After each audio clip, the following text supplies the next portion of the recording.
चलिए बच्चों, अब हम लोग जो इसके आगे देख रहे हैं, जैसे अभी हम लोगों ने पिछले लेक्चर में पढ़ा था कि किसी जाति और क्षेत्र का क्या संबंध होता है। मैंने कहा था बच्चों, अलेक्जेंडर वॉन हम्बोल्ट, इन्होंने सबसे पहले जो है एक फील्ड एक्सपेरिमेंट किया था, एक क्षेत्र पे अध्ययन किया था और अफ्रीका के जंगलों पे एक्चुअली उन्होंने जो है साउथ अमेरिका के जंगलों पे उन्होंने अध्ययन किया था और अध्ययन करने के पश्चात जो है एक संबंध निकाला। संबंध क्या था? संबंध था बच्चों, जैसे मान लीजिए कि एक क्षेत्र का एक जाति की प्रचुरता पे क्या प्रभाव पड़ता है। पहली बात तो जाति प्रचुरता क्या होती है, ध्यान से मेरी बात सुनना। जाति प्रचुरता का मतलब होता है भिन्न प्रकार की जातियों की उपस्थिति और प्रत्येक जाति का एक सही मात्रा में उसकी पॉपुलेशन का होना। ये नहीं कि इक्का दुक्का कहीं मिल गई तो आपने कह दिया भिन्न जातियां हैं। भाई, जो जाति अगर भिन्न प्रकार की मिल रही है तो बच्चों, भिन्न प्रकार की जातियों का मिलने का मतलब है उसकी सही पॉपुलेशन, मतलब एक अच्छी पॉपुलेशन का भी होना है। इसे हम कहते हैं जाति प्रचुरता। ठीक है, चलिए तो यहाँ पे हम लोग बात करते हैं बच्चों। अभी हम लोग जो आज पढ़ रहे हैं इसमें थोड़ा सा आपको एग्जाम्पल मिलेगा। इसे मैंने सारी चीजें एक तरह से पूरी तरह से एनसीईआरटी को कवर करने की कोशिश करी है और आपको ये भी पता चल जाए कि किसमें क्या चीज पढ़ना है और क्या हटाना है, क्योंकि ये चैप्टर बहुत ज्यादा इन्फॉर्मेटिव है। इतनी ज्यादा डेटाज और इन्फॉर्मेशन है कि आप उसको ग्रास्प नहीं कर पाओगे। तो बच्चों, मैं जितना यहाँ बता रही हूँ इसको आप इतना कर लेंगे, आपके लिए बहुत फ्रूटफुल होगा। राइट, चलिए देखते हैं बच्चों। यहाँ अलेक्जेंडर वॉन हम्बोल्ट, उन्होंने ये बताया था, जब उन्होंने साउथ अमेरिका के जंगल पे अध्ययन किया तो उन्होंने देखा कि भाई जैसे जैसे वो एरिया बढ़ाते जा रहे हैं यार, जाति प्रचुरता बढ़ती जा रही है। फिर उन्होंने देखा और ज्यादा एरिया इंक्रीज कर दिया और ज्यादा जो है क्या कहते हैं जाति प्रचुरता बढ़ रही है। लेकिन यार कब तक? एक समय तो ऐसा आएगा कि जब ये स्थिर हो जाएगी जाति प्रचुरता। नहीं तो भगवान भी यार कितने भिन्न प्रकार के जीव बनाएंगे, उन्होंने ऑलरेडी तो बना रखा है। कितने भिन्न प्रकार के जीव संभव है। तो आपको अभी मैं कुछ उदाहरण भी बताऊंगी। आपने जो है चीता पढ़ रखा है, ओके, आपने जो है क्या कहते हैं वोल्फ या भेड़िया पढ़ रखा है, इन दोनों का मिक्स फॉर्म भी है। आप देख रहा दोनों तरह के भी लक्षण दिख रहे हैं एक जाति में, तो ऐसा भी मिल जाएगा। इससे कितनी भिन्न प्रकार की जातियां हो सकती है उसकी एक निश्चित सीमा होती है। इसका मतलब यह है कि ठीक है कि बहुत ज्यादा एरिया बढ़ाते चले जाओगे, जाति विविधता प्रचुरता बढ़ती जाएगी, और ज्यादा एरिया बढ़ाओगे जाति प्रचुरता बढ़ेगी। ठीक, लेकिन एक निश्चित सीमा तक, उसके बाद वो स्थायी हो जाएगा। क्लियर? तो बच्चों, हम लोगों को यही चीज देखना है कि जब यहाँ अलेक्जेंडर वॉन हम्बोल्ट ने साउथ अमेरिका के जंगल पे अध्ययन किया तो उन्होंने देखा क्षेत्र बढ़ाते बढ़ाते जो है साथ में जाति प्रचुरता भी बढ़ रही है और इसी का इन्होंने ग्राफ दे दिया। ग्राफ किसके बीच में दिया? ये क्षेत्र है, एरिया है, इसे रिप्रेजेंट कर रहे हैं और इधर इन्होंने जाति प्रचुरता दे दी। तो मैंने क्या कहा, जैसे जैसे एरिया एक्सप्लोर करते जाओगे वैसे वैसे जाति विविधता या जाति जो प्रचुरता है वो बढ़ती जाएगी। ठीक, तो इन्होंने जैसे मान लो क्षेत्र इतना लिया था, जाति प्रचुरता यहाँ गई, फिर क्षेत्र और बढ़ा दिया, जाति प्रचुरता और बढ़ गई। धीरे धीरे करते करते ये अप टू सम एक्सटेंट ये बढ़ता गया। उसके बाद ये जाकर के स्थायी हो गया। तो स्टार्टिंग में तो इसको हाइपर बोला या अति परवलय कहा गया, लेकिन जब ये स्थिरता आ गई ना तो ये कहा गया अति परवलय कैसा हो गया? आयताकार हो गया, रेक्टेंगुलर हो गया। रेक्टेंगुलर हो गया या आयताकार हो गया। बच्चों देखो, कभी भी अति परवलय जो है अंत नहीं होता उसका, वो अंतहीन है। आपने कोई बॉल फेंकी, वो अंतहीन है, वो कभी इस तरह नहीं जाएगी, वो हमेशा सीधी जाएगी। ठीक है, बस आपको ये ध्यान रखना है कि यहाँ पर हम लोगों ने इसको आयताकार अति परवलय कहा क्यों है। बच्चों ध्यान से मेरी बात सुनो, आप जब भी किसी से पूछोगे, मैथ्स के स्टूडेंट से पूछोगे, फिजिक्स में देखोगे, बेटा अति परवलय कब अंतहीन होता है, उसका कभी इस तरह से जो है कांस्टेंट नहीं आता, वो अति परवलय सीधा ऊपर जा रहा है, आपने बॉल फेंकी ऊपर जा रहा है। लेकिन इसको हमने आयताकार क्यों कहा? क्योंकि ये जाति प्रचुरता को बता रहा है और जाति प्रचुरता का मतलब होता है बच्चों कि जाति प्रचुरता बढ़ रही है लेकिन बाद में कांस्टेंट हो गई, इसलिए इसी अति परवलय को आयताकार कह दिया गया। बात समझ आ गई?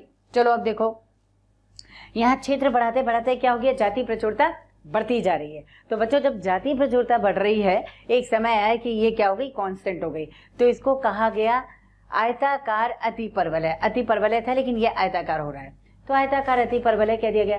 अब आपसे क्वेश्चन पूछा जाए कि जाति और क्षेत्र में संबंध, जाति प्रचुरता और क्षेत्र में क्या संबंध है, कैसा जो है यहाँ पे वक्र बनेगा, तो आपको कहना है आयताकार अति परवलय। ठीक, संबंध क्या है? क्षेत्र बढ़ाओगे यानी यूं कह दोगे जाति प्रचुरता क्षेत्रफल के समानुपाती होता है। आपने क्षेत्रफल को, यहाँ कहीं मैंने लिख भी रखा होगा, आपने क्षेत्रफल को बढ़ाया और जाति प्रचुरता बढ़ती चली गई। ये बात समझ में आई? तो क्षेत्रफल बढ़ाते ही जाति प्रचुरता बढ़ जाती है। अब ये संबंध इस तरह से कैसे निकाला गया, इसको सुन लो बच्चों। यहाँ पे आप देखो, जैसे मान लो कि हम लोगों ने जाति प्रचुरता और क्षेत्रफल के बीच में एक ग्राफ बनाया, ठीक है बेटा। ये आपके बोर्ड्स में भी कई बार क्वेश्चन आया और नीट में तो आता ही आता है, इससे इसको ध्यान से सुन लो। ये जो है आपसे ये पूछा गया है, यहाँ आप चाहो तो नीट डाल सकते हो, ये वाला समीकरण ये भी आया हुआ है, ठीक, सब में नीट डाल लीजिए। इसमें ये बताया गया जैसे जैसे क्षेत्रफल बढ़ाया वैसे वैसे जाति प्रचुरता बढ़ती गई, बहुत तेजी से बढ़ी, ठीक है। लेकिन बहुत बड़ा वृहद क्षेत्रफल ले लिया गया तो उस समय क्या हो गया, जाति प्रचुरता स्थिर हो गई। इससे हम लोगों ने कहा कि अति परवलय जो है बच्चों यहाँ पर क्या होगा, आयताकार, ठीक है। अब इसका जो यहाँ पे इसका यहाँ पे आप देखोगे वाई एक्सिस पे एंड है, सी अंतःखंड इंटरसेप्ट, वाई एक्सिस पे जहां कट हो रहा है उसको सी से हम लोगों ने रिप्रेजेंट किया, इसको इंटरसेप्ट कहते हैं। और ये अंतःखंड है, कहाँ पे इसको कट कर रहा है, ये अंतःखंड हो गया, ठीक है। और यहाँ पे आप देखेंगे कि अब हम लोगों ने फॉर्मूला क्या लिखा है, S is equal to C A to the power Z. तो सी क्या, एस क्या है बेटा, एस मैंने बताया ना ये जाति प्रचुरता है। दूसरा मैंने कहा ए क्या है बच्चों, ए एरिया या क्षेत्रफल है। ये सी क्या है, सी अंतःखंड है जो वाई एक्सिस पे कट कर रहा है, ठीक है। अब बचा ये जेड क्या है बेटा, जेड है रिग्रेशन कोफिशिएंट, यानी आप बोलोगे इस रेखा की ढलान, कितनी ढलान है इस रेखा की, अगर हम लॉग टेबल पे इसको लेते हैं। बात समझ आ रही है बेटा? आप लोगों ने फॉर्मूला पढ़ा है y is equal to m x plus c, पढ़ा है ना? तो y is equal to m x plus c वाला ही फॉर्मूला यहाँ पे है, बस एरिया और जाति कह दी गई है। क्लियर है? तो यहाँ आपको बेटा ध्यान रखना है कि जाति प्रचुरता जो है वो हमेशा इस बात का आपको ध्यान रखना है कि जाति प्रचुरता एरिया के समानुपाती होता है। क्लियर है? तो एरिया जितना बड़ा जाति प्रचुरता बड़ी, लेकिन एक सम एक्सटेंट तक है। फॉर्मूला हमने लगाया है S is equal to C ए की पावर जेड। क्लियर? चलिए इधर देखते हैं हम लोग बच्चों। तो बच्चों हम लोग यहाँ से अगर देखें तो ये जो यहाँ पे रिलेशन बन रहा है S is equal to C ए की पावर जेड, सब कुछ समझ आ गया। जेड रिग्रेशन कोफिशिएंट है, मतलब इसकी कितनी ढलान है। ढलान ज्यादा होने का मतलब जाति प्रचुरता का अधिक होना है। ध्यान से सुनो, ढलान ज्यादा होने का मतलब, ढलान ज्यादा कब होगी? अभी ऐसे मैं करूँ ढलान ज्यादा होगी? बिल्कुल नहीं। ऐसे मैं कर दूं ढलान ज्यादा होगी, मतलब जाति प्रचुरता की अधिकता या बढ़ना, ये ढलान ज्यादा बताता है। ठीक, तो यहाँ पे रेखा की ढलान कितनी है ये बताता है जेड, ए बताएगा एरिया, एस बताएगा जाति प्रचुरता या स्पीशीज रिचनेस, और यहाँ पे सी जो बताता है वो वाई एक्सिस पर अंतःखंड है जो इसको काट रहा है। ठीक, तो S is equal to C ए की पावर जेड हो जाएगा।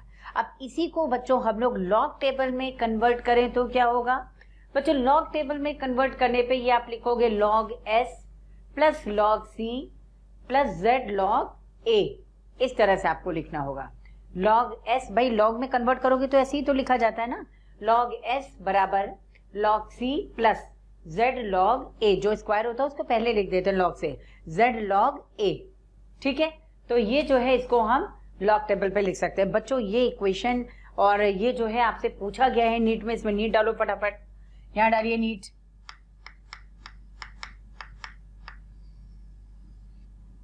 यहां पे भी डालिए नीट।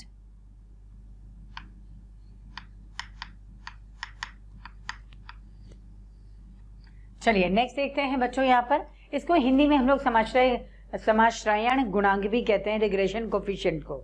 चलिए अब यहाँ पे सवाल उठता है बच्चों, z का मीनिंग क्या होना चाहिए, क्या वैल्यू होनी चाहिए, ढलान जो है रेखा की वो कितनी होनी चाहिए? तो z की जो वैल्यू बच्चों नॉर्मली आती है वो 0.1 से 0.2 होगी।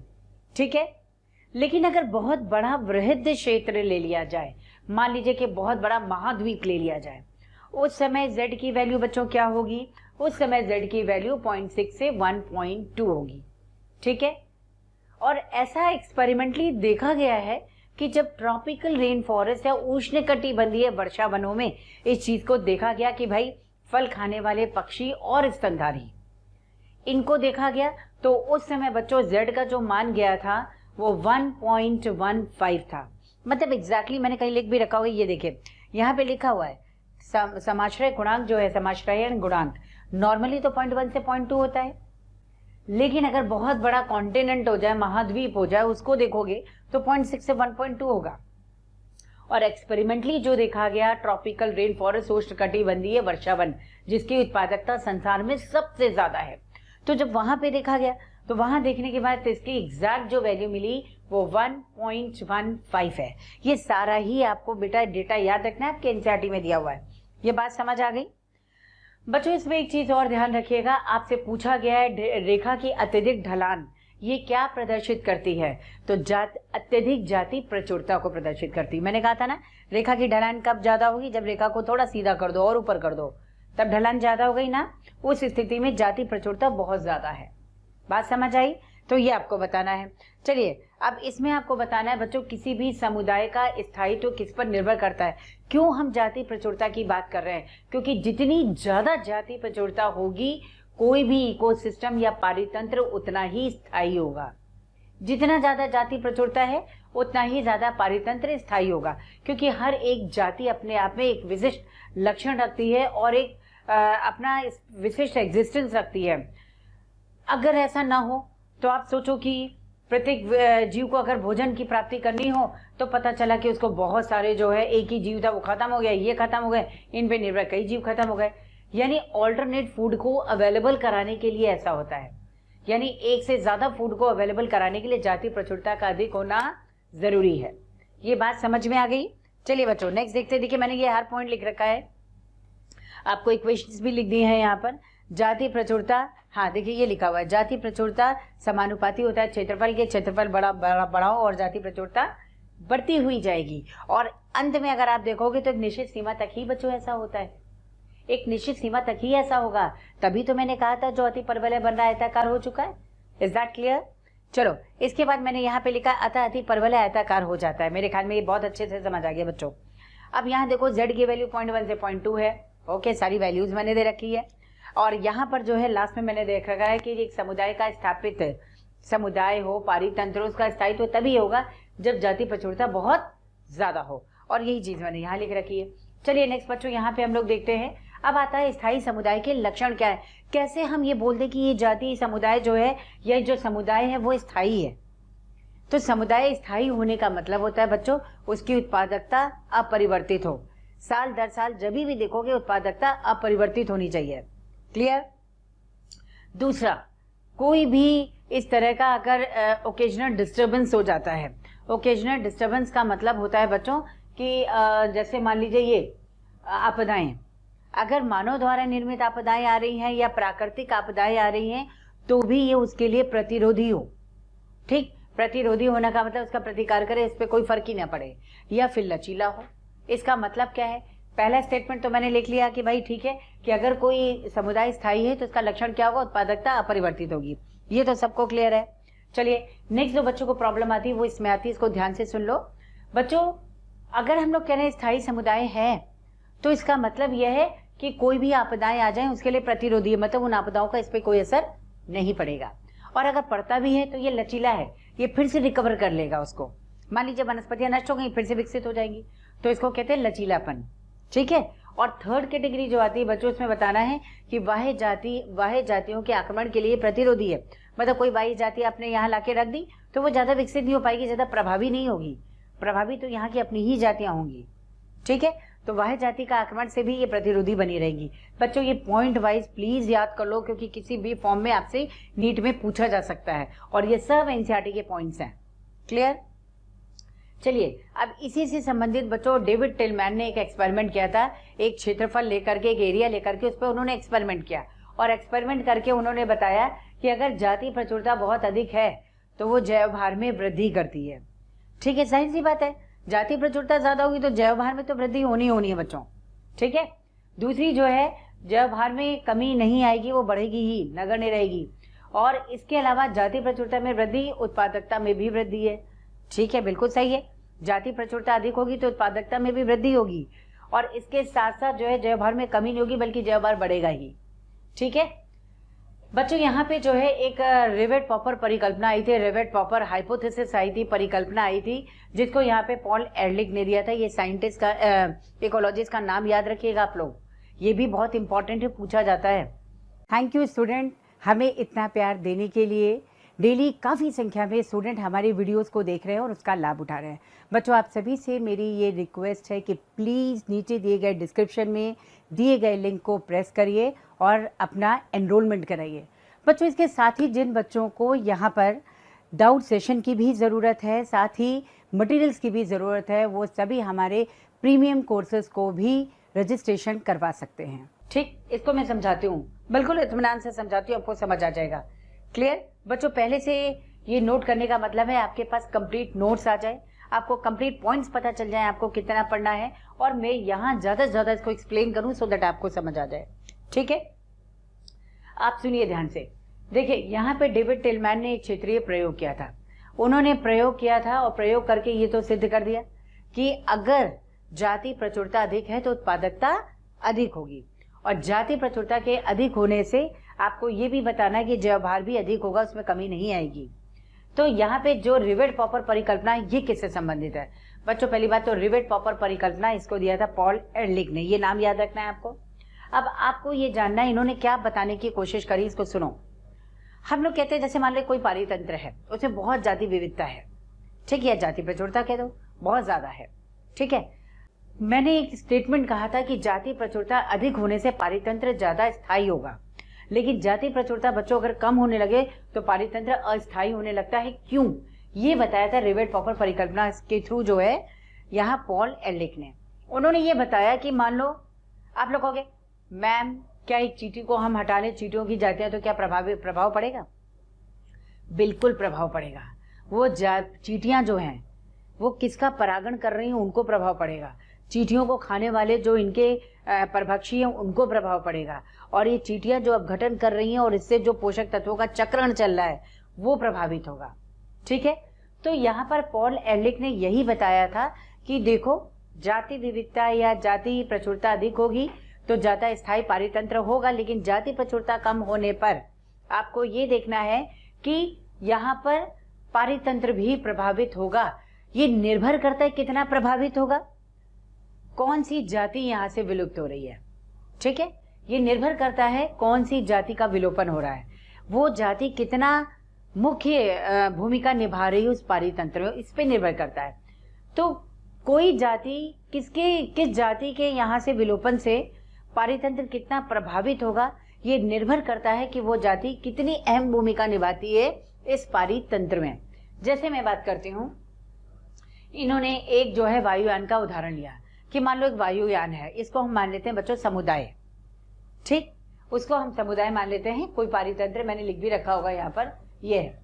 तो एक वायुयान है, उसको पारितंत्र माना गया, और इसमें प्रेजेंट जो रिवेट है, रिवेट मतलब कीलें, ठीक है, कीलें या कीलक कह देते हैं, वो यहाँ जाति मान लो है। मान लो एक जहाज है, जहाज के विभिन्न भाग जो है आपस में कीलों से जुड़े हुए हैं। ठीक है, कीलों या कीलक है या जिसको आप रिवेट कहते हैं, तीनों सेम है।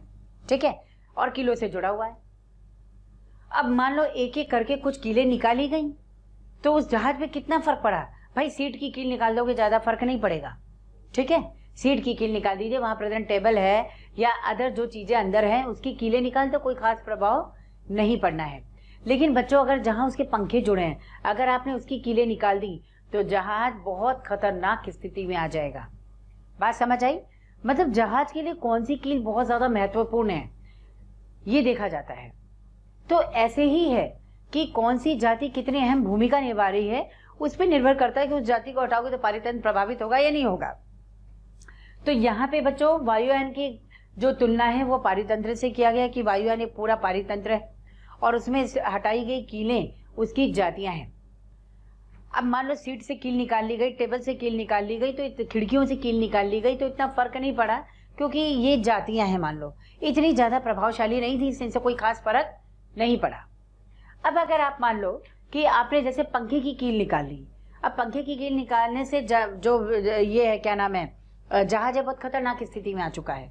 वैसे ही अगर मान लीजिए बहुत आवश्यक जाति को आपने हटा लिया तो वो पारितंत्र खतरे में आ जाएगा, उसका स्थायित्व नष्ट हो जाएगा।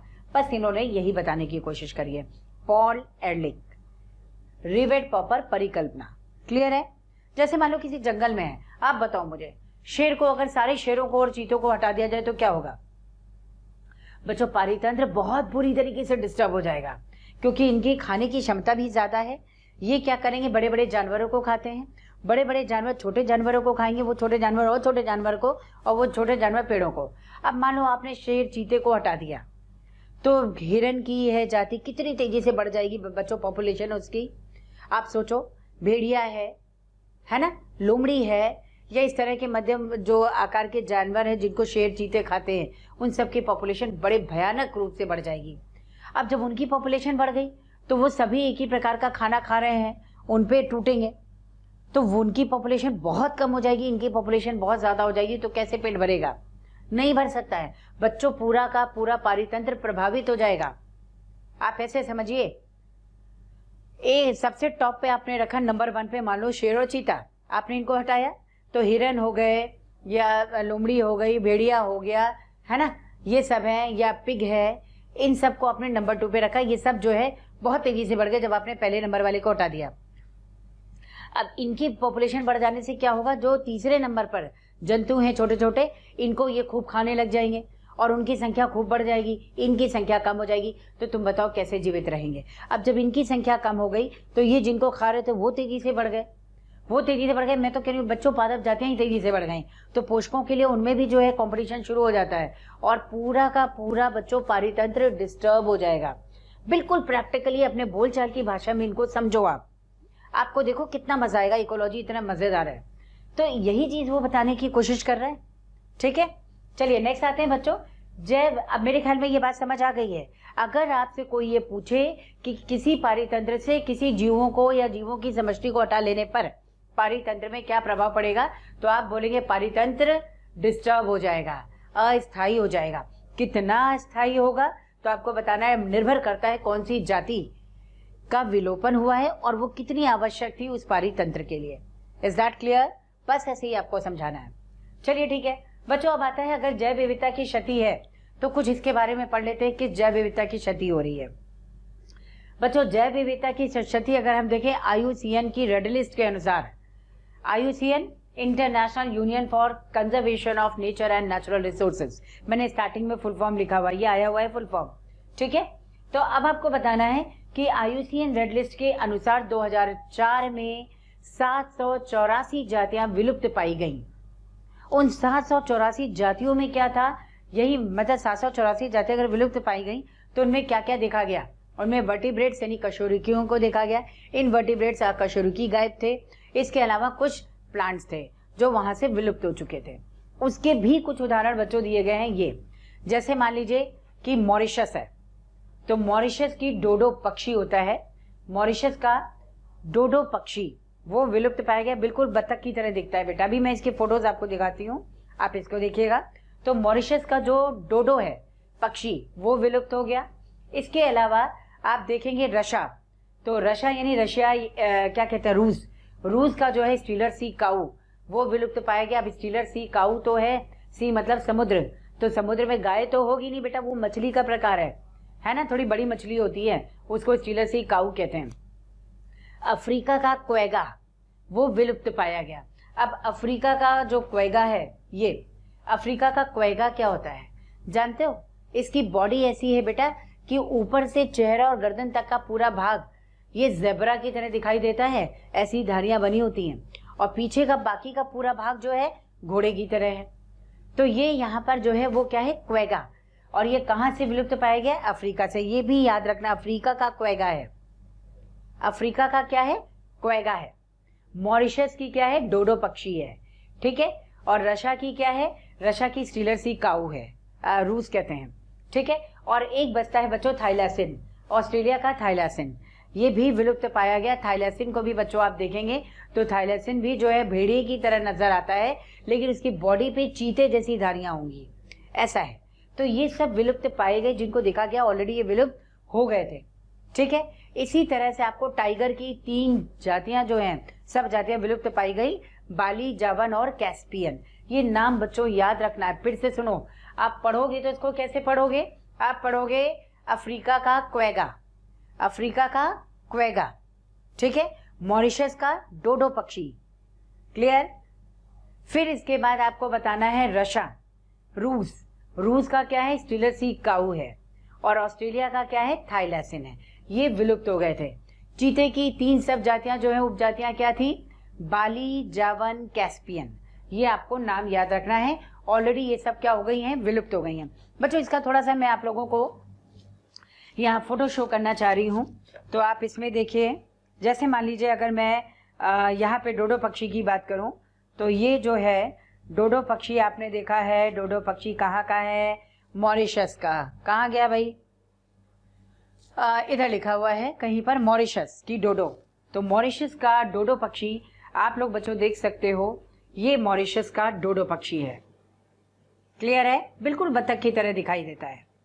चलिए दूसरा मैं यहाँ शो करती हूँ, थाईलैसिन स्टीलर सी काऊ। बच्चों आप देख सकते हो ये स्टीलर सी काऊ है, ठीक है। ये मछली है, बड़ी सी समुद्री मछली, इसको कहते हैं स्टीलर सी काऊ। और इसके अलावा जो है एक आप देख सकते हो यहाँ पे थाईलैसिन को, ये रहा क्वेगा। मैं पहले शो करती हूँ बच्चों, ये क्वेगा है। चलिए आप इसको देखिए, ये क्वेगा है, क्वेगा आप देख सकते हैं। सामने वाली जो बॉडी है अपर साइड में बच्चों, ये जो है जिराफ की तरह, और बाकी का पोर्शन इसका घोड़े की तरह है, ठीक है। ये है क्वेगा। और एक आता है थाईलैसिन। थाईलैसिन का पिक्चर तो बहुत क्लियर नहीं है, लेकिन जो अभी इसके थोड़े से जो क्या कहते हैं, कुछ पुरानी पिक्चर्स मिले हैं, उसके अकॉर्डिंग अगर आप देखेंगे तो ये इस तरह विजिबल है। आप देख सकते हैं बच्चों, इसकी बॉडी पे जो है बिल्कुल चीते जैसे जो है धारियां हैं। और इसके अलावा जो है इसका बाकी का जो पोर्शन आगे का है, मुंह वाला पोर्शन, ये एकदम वोल्फ या भेड़ी की तरह नजर आता है, ठीक है। तो ये सारी चीजें हैं जो आप देख सकते हो। मेरे ख्याल में अगर ये सारी चीजें आप देख लें, विजुअलाइज कर लें, तो आपको याद रह जाएगा। आपको याद भी यही करना है, क्योंकि कई बार आपको मैचअप इस फॉर्म में भी आ सकता है बच्चों। किस फॉर्म में, क्वेगा कहाँ का है बताओ, अफ्रीका, ठीक है। स्टीलर सी काऊ कहाँ की है, रूस की है। आपसे पूछा जाए थाईलैसिन, थाईलैसिन कहाँ का है, ऑस्ट्रेलिया। और इसके अलावा जो है आपको डोडो पक्षी, मॉरिशस। ये नाम याद रखना है बेटा। टाइगर की कौन सी 3 जो है उपजातियां विलुप्त पाई गई, तो आपको बताना है बाली, जावन एंड कैस्पियन। याद रखना है ये बच्चों। इस तरह से अगर मैं देख रही हूँ ये जातियां विलुप्त हो चुकी हैं। किस डेटा के अनुसार है, 2004 में इसको देखा गया था, IUCN डेटा के अनुसार, ठीक है। चलो तो अब इसमें बच्चों देखते हैं यहाँ पर संकटग्रस्त जातियां क्या होती हैं, एंडेंजर्ड स्पीशीज या संकटग्रस्त जातियां क्या होती हैं। जो जातियां बहुत तेजी से विलोपन की कगार पर हैं, जिनके विलोपन का खतरा है, उनको हम कह देते हैं ये एंडेंजर्ड स्पीशीज है या संकटग्रस्त जातियां हैं, ठीक है। और एक है क्रिटिकली एंडेंजर्ड। क्रिटिकली एंडेंजर्ड का मतलब होता है, ये डेफिनेशन भी बच्चों आई हुई है क्रिटिकली एंडेंजर्ड की, यानी अति संकटग्रस्त जाति।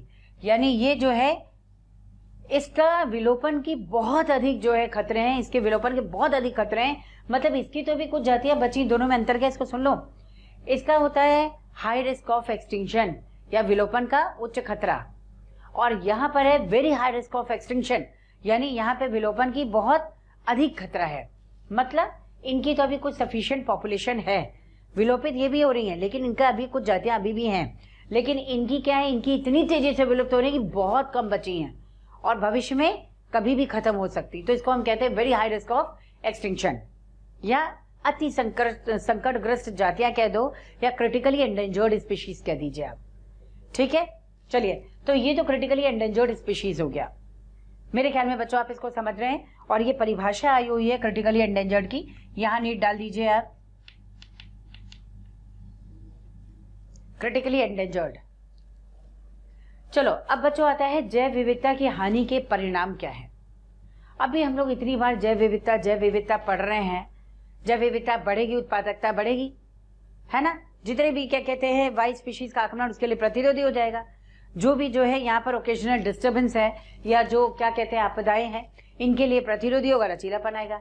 अब अगर मैं ये कह रही हूँ जैव विविधता की हानि के परिणाम क्या हुए, तो जाहिर सी बात है यार, उत्पादकता उसकी कम हो गई, प्रतिरोधकता कम हो जाएगी, और इसके साथ साथ जो है बहुत सारी पारितंत्र की प्रक्रियाएं जो प्रभावित होंगी, कौन कौन सी प्रभावित होंगी, तो कुछ उदाहरण दे दिए गए। जैसे उत्पादकता प्रभावित हो गई है, जैवभार प्रभावित होगा, इसके साथ साथ जो है पीड़क है और जो रोग चक्र है ये सब प्रभावित हो जाएगा, जल अवशोषण की क्षमता जो है वो सब प्रभावित हो जाएगी। ये जो है पारितंत्र की या जैव विविधता की हानि के परिणाम है। बच्चों, काफ़ी संख्या में डेली हमें बहुत सारे कमेंट्स आ रहे हैं कि वी प्लीज़ इस टॉपिक पे वीडियो बनाएं, इस सब्जेक्ट पे वीडियो बनाएं। तो आप सभी से मेरी रिक्वेस्ट है कि प्लीज़ हमारे यूट्यूब चैनल को सब्सक्राइब करें और उसमें दिए गए बेल आइकन को प्रेस करें ताकि टाइम टू टाइम आपको नोटिफिकेशन मिलता रहे। बच्चों, हम ऐसा इसलिए कह रहे हैं कि बहुत सारे बच्चे उसी टॉपिक की रिक्वेस्ट करते हैं जो ऑलरेडी हमारे चैनल्स पे दिए हुए हैं। तो आप सभी से रिक्वेस्ट है कि आप सभी जो है उस चैनल पे जा करके उन सारे वीडियोस का लाभ ज़रूर उठाएं। पारितंत्र तो उसका एक छोटा सा भाग, जैव विविधता तो पूरे हम लोग ग्लोबल लेवल पे देखते हैं, वैश्विक स्तर पे देखते हैं बच्चों। ठीक है, तो आई होप इसको ये आपको बहुत अच्छे से समझ गए हैं। अब बायोडाइवर्सिटी की हानि या जो जैव विविधता की हानि हो रही है इसके कारण क्या है बच्चों, नेक्स्ट हम पढ़ेंगे। जल्दी से आप पहले इसको चेक करो बच्चों। अब इस लास्ट चैप्टर में जो हम लोग बायोडाइवर्सिटी एंड कंजर्वेशन पढ़ रहे हैं, इसका लास्ट सब टॉपिक चल रहा है।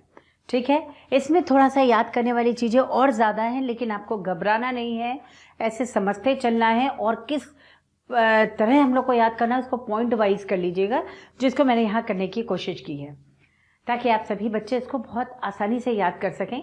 तो बच्चों, मेरी ये कोशिश रही कि मैं इसको छोटे छोटे पॉइंट्स में कर दूं ताकि पॉइंट वाइज आपको ये पता रह जाए कि अगर ये हेडिंग आती है तो इसमें कितने पॉइंट्स हम लोग को कवर करने होते हैं। ठीक है, और आप इजीली एग्जाम में ऑप्शंस में जो है इसको देख सकते हो। चलो बच्चों, तो इसमें देखती हूँ मैं। सबसे पहले जो है जैव विविधता की क्षति के 4 कारण क्या है। देखो, जैव विविधता की क्षति के 4 कारण, इनको हम लोगों ने एविल क्वार्टेट भी बोला था इंग्लिश में, जिसका हिंदी में मीनिंग होता है 4 बुराइयां। क्या हैं, क्यों जैव विविधता की क्षति हो रही है?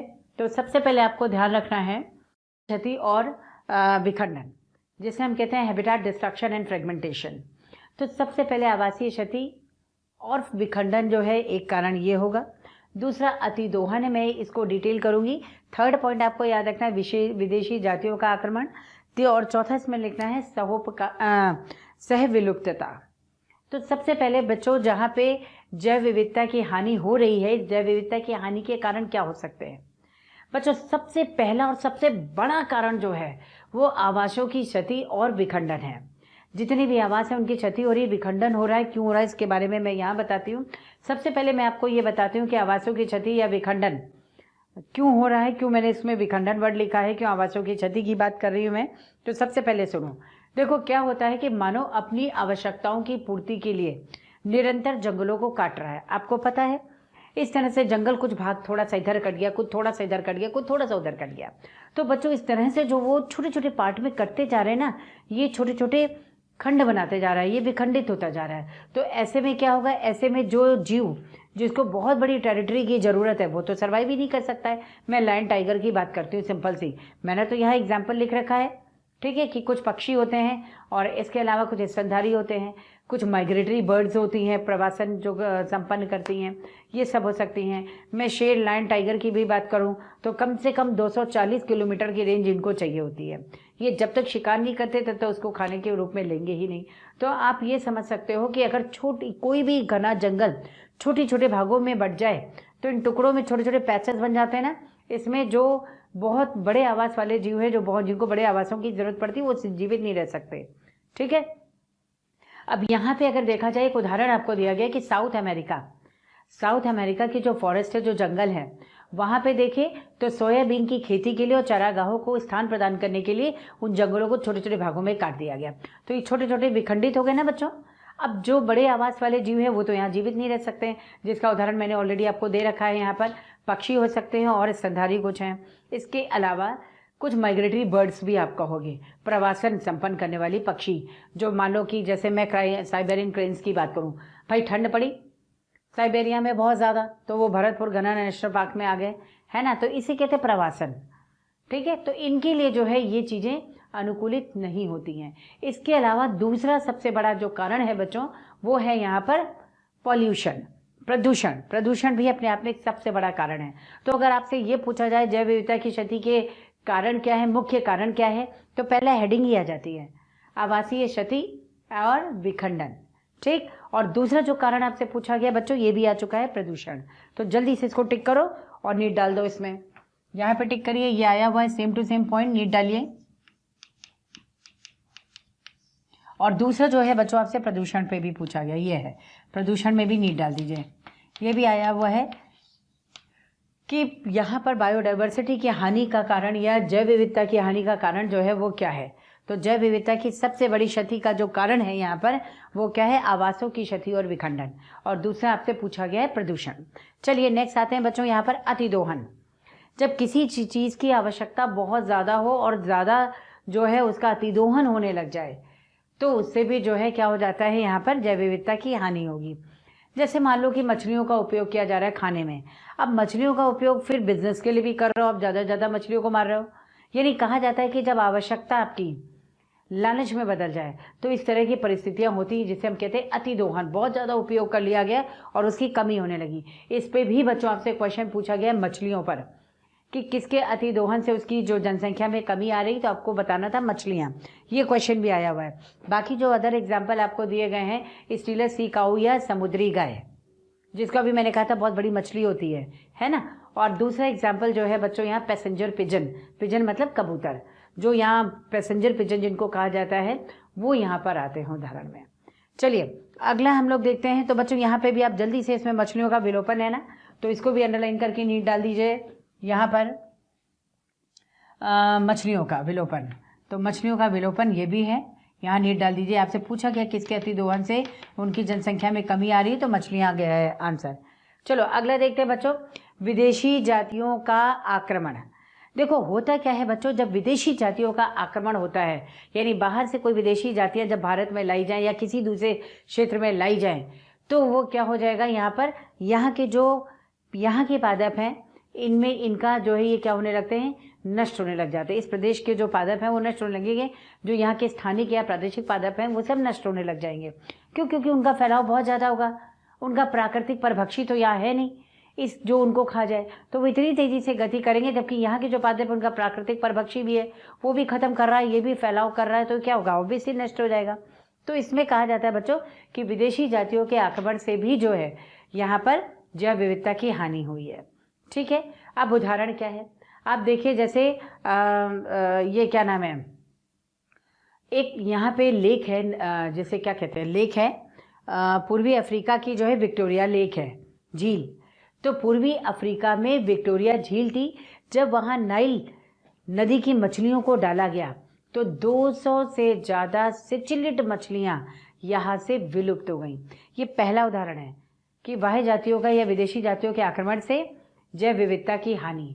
कैसे बताएंगे आप, आपको बताना है उदाहरण दे करके, कि जैसे यहाँ पे आपको बताना है कि यहाँ पर जो है पूर्वी अफ्रीका के यहाँ जो झील है, ठीक है, विक्टोरिया झील, जब इसमें नाइल नदी की मछली को डाला गया तो यहाँ की बच्चों जो सिचिलिड मछलियाँ थी ना, 200 से ज़्यादा सिचिलिड मछलियों की जाति यहाँ से विलुप्त हो गई।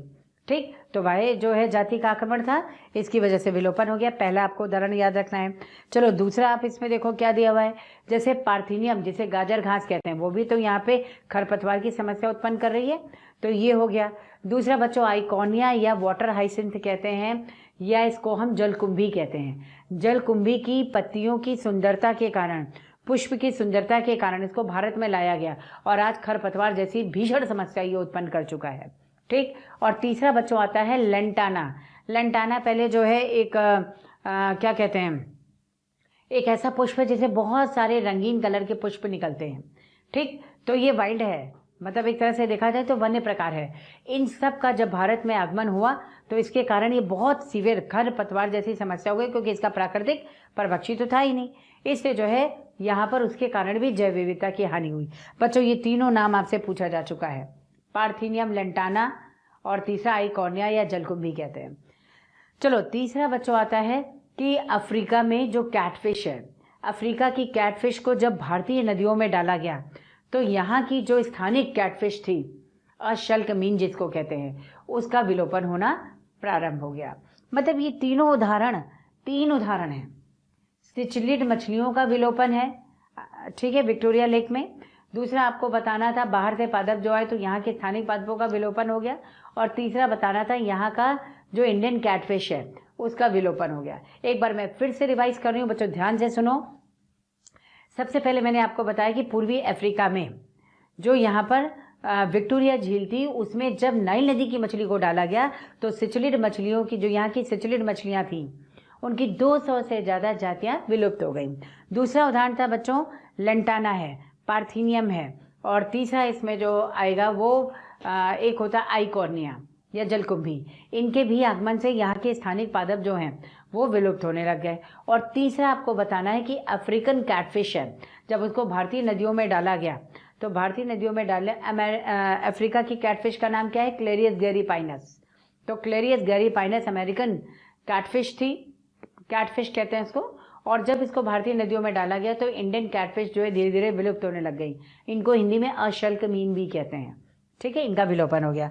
तो ये बता रहा है कि अगर बाह्य जातियों का जो है आक्रमण होगा तो जो है ये बाह्य जातियों के आक्रमण से यहाँ की स्थानिक जातियाँ विलुप्त होने लगती हैं। अच्छा, इसमें अब क्वेश्चन कौन कौन से आए हैं इसको टिक करना है आपको। एक तो मैंने कहा पादप जातियों के तीनों के नाम पूछे गए हैं, जल्दी से इसको नोट कर लो। ये रहा इसमें आइकॉर्निया, पार्थेनियम बेटा आया हुआ है। एक तो पार्थेनियम हो गया और दूसरा हो गया आइकॉर्निया, ठीक है, लेंटाना वगैरह है। इसमें नीट डाल दीजिए, ये क्वेश्चन पूछा गया है आपसे, नीट, ठीक है, ये नीट में आया हुआ है। और तीसरा आपको कैटफिश का भी और इसका भी एग्जाम्पल याद रखना है। सिचलिन मछलियों का स्टेटमेंट बेस्ड क्वेश्चन पूछा जा चुका है। चलिए अब बच्चों लास्ट इसमें आता है सह विलुप्तता। पहले तो तुम्हें चारों पॉइंट ही याद रखने हैं कि जैव विविधता के 4 कारण क्या है? तो आवासों की क्षति और विखंडन, दूसरा अतिदोहन, और तीसरा वह जातियों का आक्रमण, और चौथा बताना है आपको सह विलोपन। जो 2 जातियां एक साथ रहती हों या एक पे निर्भर, एक जाति दूसरी जाति पे निर्भर करती हो, मान लो एक जाति है, ये दूसरी जाति इस जाति पे निर्भर करती है, अगर ये जाति विलुप्त हो गई तो इसका भी विलोपन हो जाएगा, जाहिर सी बात है, ठीक है। या 2 जातियां एक दूसरे को पारस्परिक लाभ पहुंचाते हुए एक साथ रह रही हो, एक दूसरे के बगैर जीवित नहीं रह सकती हैं, तो जाहिर सी बात है बच्चों एक जाति विलुप्त हो गई दूसरी अपने आप विलुप्त हो जाएगी। इसको कहते हैं सह विलोपन। जैसे जितनी भी यहाँ पे सहोपकारिता वाली हैं, सहोपकारिता में दोनों जीव एक साथ एक दूसरे को लाभ पहुंचाते हुए रहते हैं, और एक का अगर जो है विलुप्त हो गई तो दूसरी अपने आप मृत हो जाएगी, ठीक। इसी तरह परजीवी बताना है, परिपोषी अगर मृत हो जाएगा तो परजीवी तो वैसे ही हसित हो जाएगा, वैसे ही उसका विलोपन हो जाएगा, तो इसे कहते हैं सह विलोपन। बच्चों जो सबसे ज़्यादा क्वेश्चन पूछा गया है मैंने यहाँ टिक कर दिया है, इस पर्टिकुलर हेडिंग पे बहुत बार क्वेश्चन आया हुआ है, ठीक है। उसके बाद इसके बीच का उदाहरण कभी स्टेटमेंट बेस में दे दिया तो दे दिया। दूसरा क्वेश्चन डायरेक्ट प्रदूषण पे आया हुआ है, और तीसरा क्वेश्चन बच्चों अति दोहन पे मछलियों पे आया हुआ है। चौथा क्वेश्चन विदेशी जातियों में आपके प्लांट से पूछा गया है, और स्टेटमेंट बेस्ड क्वेश्चन जो है बाकी इधर आपसे पूछ लिए जाते हैं सिचलिन मछलियों पे। और इसके अलावा सहयोगकारिता पे कोई खास नहीं, लेकिन इन जनरल क्वेश्चन आ सकता है, ठीक है। चलिए जल्दी से इसको नोट करिए। अगला मैं बात करती हूँ बच्चों यहाँ पर जैव विविधता संरक्षण का महत्व क्या है, क्यों जैव विविधता को संरक्षित किया जाए। तो इसको हमने 3 स्तरों पे बांटा है। एक संकुचित संकीर्णता उपयोगी हो गए, दूसरे जो है व्यापक रूप से उपयोगी है, और तीसरी कंडीशन है नैतिकता। मतलब क्यों हम जैव विविधता को संरक्षित करें, हमें क्या लेना देना, ऐसे हम नहीं कह सकते। क्योंकि देखो संकुचित संकीर्णता उपयोगी उन जीवों को संरक्षित किया गया है जिनका डायरेक्ट जो है उत्पाद हम लोग उपयोग कर रहे हैं। जैसे पौधे हैं, इनसे हम भोजन है प्राप्त करते हैं, अनाज हो गया, तेल हो गया, फल हो गए, सब्जियां हो गई, डायरेक्ट है। रबर बनाना हो गया, गोंद बनाते हैं, डाई बनाते हैं, और इसके अलावा स्नेहक के रूप में इसका कार्य करते हैं, यानी लुब्रिकेंट। ऐसे बहुत सारे इमारती लकड़ियों के रूप में इनका उपयोग होता है। इन सबको संरक्षित किया जाता है, ठीक। इसको कहते हैं संकुचित संकीर्णता। जब आप छोटी छोटी सोच रखते हैं, अरे ये मिल गया पेड़ों से, ये मिल गया, ठीक है। ऐसे ही अगर मैं व्यापक रूप से उपयोगी बताऊं, अच्छा एक चीज़ और है, संकुचित संकीर्णता में बच्चों यहाँ पे औषधि भी, आपको मालूम होना चाहिए कि जितनी भी दुनिया में औषधियाँ यूज़ हो रही हैं 25% से ज़्यादा औषधियाँ जो हैं वो बनाई गई हैं पेड़ों से प्राप्त की गई हैं, ठीक है, पौधों से प्राप्त की गई हैं। यानी यूँ कहा जाए तो 25,000 से ज़्यादा जातियाँ जो 25,000 से ज़्यादा मेडिसिन ऐसी हैं जो सीधे प्लांट से बन रही हैं, ठीक। और आपको यहाँ मैंने डेटा लिख दिया है जो एनसीईआरटी ने ऑलरेडी दे रखा है। चलिए नेक्स्ट देखते हैं। व्यापक रूप से जो उपयोगी है उसमें बच्चों हम बहुत मतलब इनडायरेक्टली जो हमें इससे फ़ायदा हो रहा है हम उसकी बात करते हैं। जैसे अगर इस दुनिया में जाति विविधता नहीं होती, पौधे भिन्न प्रकार के नहीं होते, तो ऑक्सीजन, ये हमें ऑक्सीजन उपलब्ध कराते हैं। आप ऑक्सीजन का महत्व आज के टाइम में बहुत अच्छे से समझ सकते हैं। कोरोना में भी सांस लेने की प्रॉब्लम है, ऑक्सीजन मास्क लगाया जाता है, और जिसकी कि इस समय कमी हो चुकी, तो आप इमेजिन करो बच्चों, ये ऑक्सीजन आपके लिए कितना ज़रूरी है। बच्चों, अगर आपको हमारे वीडियोस पसंद आए हैं तो इसे लाइक शेयर करना ना भूलें, ताकि ये वीडियो सभी ज़रूरतमंद बच्चों तक पहुंच सके। बच्चों, आपके इतने अपार स्नेह के कारण हमारी पूरी मोशन टीम इतनी ज़्यादा मोटिवेटेड है और बेस्ट कंटेंट आपको उपलब्ध कराने के लिए हम सभी तत्पर हैं। कितना उपयोगी है, तो ऑक्सीजन उपलब्ध कराने वाले पौधों को संरक्षित रखना तो हमारा काम है ये, इसको हमने व्यापक रूप से उपयोगी पौधों में रख दिया है। ठीक है, चलिए दूसरी बात करते हैं बच्चों। जैसे सौंदर्यात्मक जो फायदे होते हैं, आपने पार्क बना लिया, डिफरेंट टाइप के गार्डन्स बना लिए, उसमें अट्रैक्टिव फ्लावर्स है, फ्लावर वाले प्लांट्स लगाए आपने, है ना, जो मनमोहक खुशबू आती है, या एक नेचुरल वातावरण आपने पूरी तरह से विकसित किया है, पक्षियों के चहचहाने की आवाज़, और ये जो हमें अंदर से सुख देता है। क्या है, इतने पैसे खर्च करके भी हम ये सुख कहीं से ले सकते हैं? कभी नहीं होगा ऐसा। तो इसको हमने बच्चों व्यापक में रखा है। ठीक है, इसी तरह से परागकों को भी हमें संभालना है। जो परागक है, छोटे छोटे कीट हैं, पक्षी हैं, चमगादड़ हैं, ये जो भी हैं, इन सबको भी सुरक्षित रखना, इन परागकों को हमारा जो है दायित्व है, क्योंकि उसको अगर हम सुरक्षित नहीं रखेंगे तो ये परागण नहीं करेंगे, परागण नहीं करेंगे तो फलन नहीं होगा, तो पुष्प, फल, सब्जियां जो जिस रूप में हम प्राप्त कर रहे थे, ये सब हमें नहीं मिलेगा, तो इनडायरेक्टली ये हमारे ऊपर इफेक्ट डालती हैं। इसलिए इनको सुरक्षित रखना भी हमारी जिम्मेदारी है। चलिए, तीसरा बेटा नैतिक है। नैतिक तर्क में हम ये बात करते हैं कि हमारे पास जो भी जैव विविधता है, जो भी जैविक धरोहर है, इसको अगली पीढ़ी तक बनाए रखना, संचित रखना, सुरक्षित रखना, संरक्षित रखना हमारा नैतिक दायित्व है।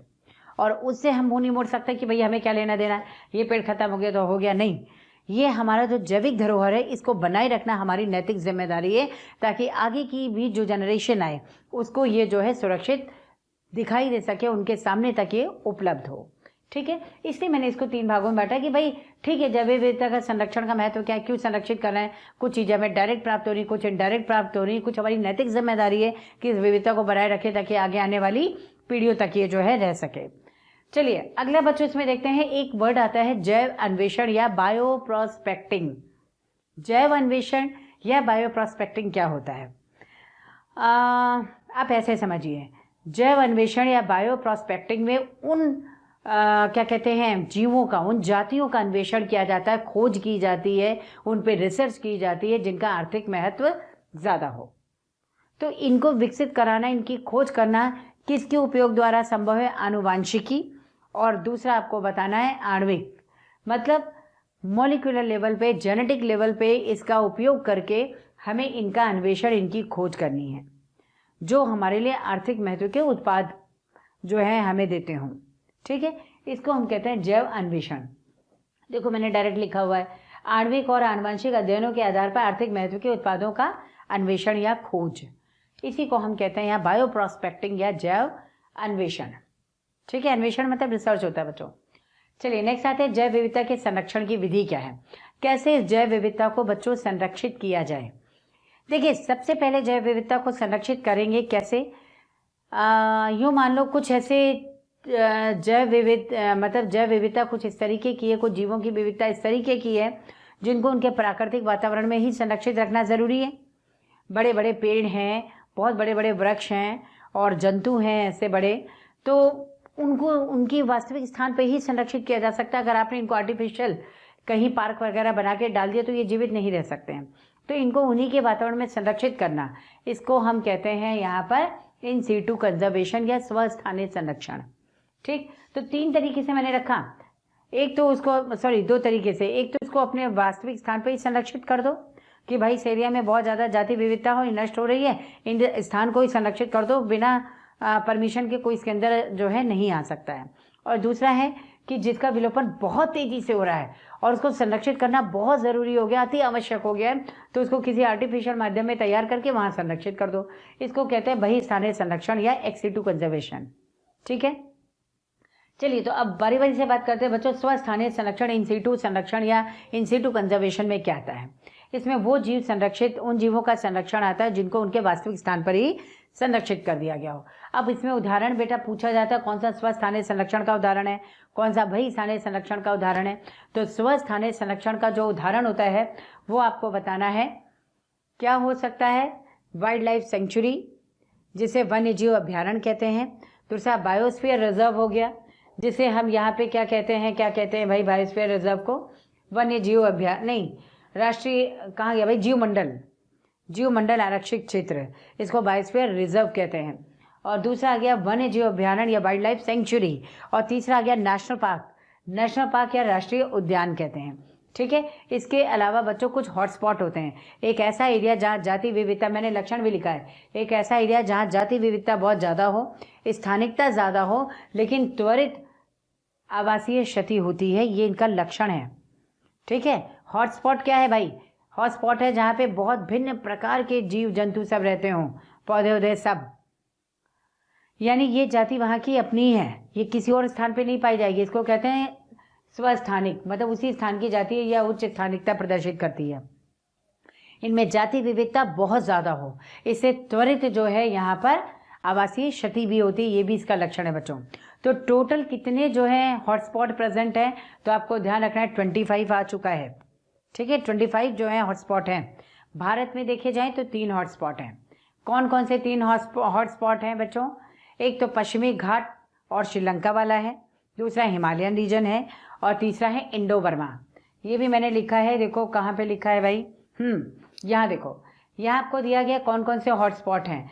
पहला मैंने लिखा है हॉटस्पॉट, ठीक, हॉटस्पॉट नहीं, कौन कौन से जो है इसमें एग्जाम्पल उदाहरण आएंगे, तो आपको लिखना है स्वस्थानिक संरक्षण का उदाहरण है हॉटस्पॉट, दूसरा राष्ट्रीय उद्यान या नेशनल पार्क, तीसरा वन्य जीव अभ्यारण्य या वाइल्ड लाइफ सेंचुरी, और चौथा जो यहाँ पे आएगा बायोस्फीयर रिजर्व या इसको कहते हैं जीवमंडल आरक्षित क्षेत्र। ठीक है। अब इसमें से बच्चों ये छांटने को आया है, कई बार आ चुका है, मैं इसमें बिल्कुल बोलूँगी कि आराम से आप टिक करो। आपसे यहाँ सीधे संरक्षण पे क्वेश्चन पूछा गया, कितने हैं? 25 है, जो कि अगर पृथ्वी पे देखा जाए तो 2% से भी कम है, लेकिन है स्टिल जहाँ प्रेजेंट वहाँ है। तो अगर 25 हॉटस्पॉट है, उसकी जैव विविधता बहुत ज़्यादा है, फिर भी इस विश्व में जितना प्रेजेंट है 2% से कम ही है। ये भी डेटा आपके एनसीईआरटी का है।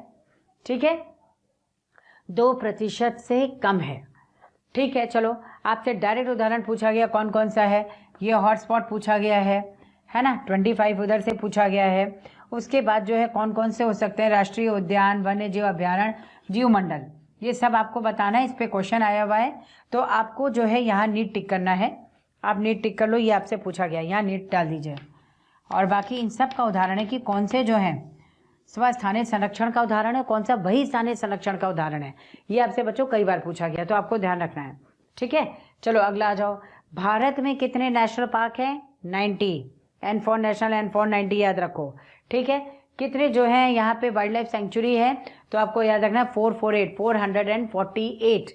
हालांकि आप बाहर आगे इसके चैप्टर के लास्ट में सारांश पढ़ोगे, वहाँ 450 दिया हुआ है आपको।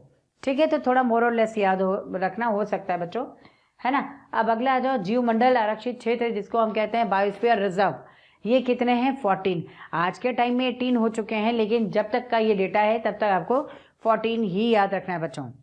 ठीक है, चलिए ये तो हो गया। यहाँ पे कितनी चीज़ें मैंने बताई? एक मैंने बताया हॉटस्पॉट, मतलब स्वस्थानिक संरक्षण का उदाहरण क्या हो सकता है, आपको हॉटस्पॉट बताना है।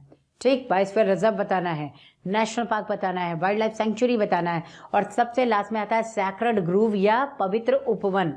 पवित्र उपवन, इसकी सीधे सीधे उदाहरण याद कर लेना, जैसे मेघालय की खासी और जयंतिया हिल्स हो गई पहाड़ियाँ, राजस्थान की अरावली पहाड़ी हो गई, इसके अलावा कर्नाटक हो गया, और दूसरा जो है यहाँ पे महाराष्ट्र, इसके पश्चिमी घाट पे आया हुआ है।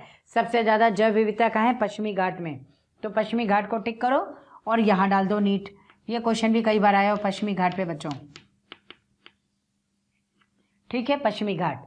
इसके अलावा मध्य प्रदेश की सरगुजा, चंदा, बस्तर, ये सब जो है पवित्र उपवन कहलाते हैं। यहाँ भी जैव विविधता है, लेकिन सबसे ज़्यादा जैव विविधता कहाँ है? हॉटस्पॉट, ये ध्यान रखना। चलो अब वाह्य स्थानीय संरक्षण बच्चों क्या होता है? बच्चों वाह्य स्थानीय संरक्षण होता है कि अगर मान लो कोई जैविक विविधता है बहुत तेजी से हासिल हो रही, खत्म हो रही पृथ्वी पर, कभी भी विलुप्त हो सकती, तो इन सब को उठा करके किसी कृत्रिम आवास में जो है शिफ्ट कर दिया जाता है और उनको संरक्षित रख दिया जाता है। तो इसको हम क्या कहते हैं, एक्स सिटू कंजर्वेशन या बहिस्थानीय संरक्षण। जैसे तुम लोग देखो जू है ना, जूलॉजिकल पार्क या जू कहते हो, वहाँ पर है, या नेशनल ये क्या नाम है, बोटानिकल गार्डन्स है, जिसको आप वनस्पति उद्यान कहते हैं और एक को जंतु उद्यान कहते हैं। ठीक है, अब एक होता है वाइल्ड लाइफ सेंचुरी, वो तो अपर साइड में है, और वाइल्ड लाइफ सफारी पार्क कहोगे तो ये बहिस्थानीय संरक्षण, जहाँ आप लोग घूम के उन जानवरों को देख सकते हैं। ठीक है, तो ये जो है यहाँ पे वन्य जीव सरकारी पार्क हो गया और सफारी पार्क कहते हैं, सफारी पार्क। इसके अलावा बच्चों बीज बैंक हो सकता है, पॉलन बैंक हो सकता है, या युग्मकों का भी बैंक होता है, जहाँ पर क्रायो प्रिजर्वेशन के माध्यम से इनको संरक्षित किया जाता है। आपसे बीज बैंक पे भी क्वेश्चन आया है कई बार, इसको टिक कर लो और यहाँ डाल दो नीट। तो बच्चों यहाँ बीज बैंक है, बीज बैंक में भी क्वेश्चन आया हुआ है, वही सारे संरक्षण का उदाहरण आपसे पूछा गया है। ठीक है, चलो नेक्स्ट इसमें जो है यहाँ कुछ उदाहरण दिए गए हैं, कौन कौन से हैं ये मैंने बता दिया है आपको। अब लास्ट में इस जैव विविधता को संरक्षित करने के लिए वैश्विक स्तर पर कुछ सम्मेलन किए गए, जैसे पृथ्वी सम्मेलन है, या जो है आप कह सकते हो एक आता है पृथ्वी सम्मेलन और एक विश्व शिखर सम्मेलन। ठीक है, तो ये ध्यान रखना है बच्चों, ये आ चुका है। रियो डी जेनेरो द्वारा पृथ्वी सम्मेलन हुआ था, रियो डी जेनेरो में एक्चुअली पृथ्वी सम्मेलन हुआ था। और दूसरा आपको याद रखना है कि अफ्रीका के जोहान्सबर्ग में, वहाँ पे विश्व शिखर सम्मेलन हुआ था। ये डेट्स याद रखनी, 2002, और इसका भी ईयर याद रखिएगा 1992, 2002 वाला आया हुआ है बच्चों। 2002 में अफ्रीका के जोहान्सबर्ग में इस जैव विविधता को संरक्षित करने से संबंधित जो सम्मेलन हुआ उसे कहा गया विश्व शिखर सम्मेलन 2002 अफ्रीका के जोहान्सबर्ग में, राइट। और एक था 1992 में जहाँ पृथ्वी सम्मेलन हुआ था, इसको रियो डी जेनेरो नाम याद रखना है। ठीक है बच्चों, इसी के साथ ये चैप्टर समाप्त हुआ, आपका ख़त्म हो गया, कंप्लीट हो गया। आई होप कि आपको ये चैप्टर जो है बहुत ही बढ़िया से आपने इसको ग्रास्प किया होगा। थोड़ा याद रखना है, लेकिन वो कोई मनुष्य के लिए कोई भी काम कठिन नहीं है। बात समझ आई? मनुष्य के साहस से कुछ भी बड़ा नहीं। हारा वही जो लड़ा नहीं और जीता वही जो डरा नहीं। इससे आप लोगों को इस बात को याद रखना है कि जो भी उदाहरण है यार रट डालो, कौन सी ऐसी चीज़ है जो हम मनुष्य में संभव नहीं है। ठीक, तो ऐसे भी कोई ख़ास उदाहरण नहीं है, बल्कि इसके साथ साथ आपको ये इतनी नॉलेज हो जाएगी ना कि अगर आप आपस में बैठ के भी कभी बात करोगे और ऐसी बातें कर दोगे, इनके उदाहरण दे दोगे ना, लोग कहेंगे यार बंदा कितना जो है नॉलेजेबल है। ठीक है, तो कोई भी मनुष्य, कोई भी इंसान बेटा इंटेलिजेंट नहीं होता है। केवल कोई भी मनुष्य सूचनाओं का संग्रह है, जिसने जितना पढ़ लिया उतना ज़्यादा लोग उसको इंटेलिजेंट कहते हैं। क्लियर है बच्चों? तो wish you all the very best. I hope कि आप बहुत अच्छे से इकोलॉजी भी कंप्लीट कर पाओगे बच्चों, और डेफिनेटली इसके बाद आप क्वेश्चन करिएगा। मेरा ऐसा मानना है, मेरा ऐसा विश्वास है कि 100% क्वेश्चन आपके इससे बनेंगे। हाँ, कभी कभी हो सकता है कि भाई दुधवा नेशनल पार्क का है, ये नेशनल पार्क का है, तो ये आपको थोड़ा सा अपने लेवल पे रेडी करना होगा। Okay, thank you very much बच्चों, अगर आपको मेरी वीडियोस पसंद आई है तो बाकी के कंटेंट के लिए इस नंबर पे कॉल करें 1800212179। Thank you.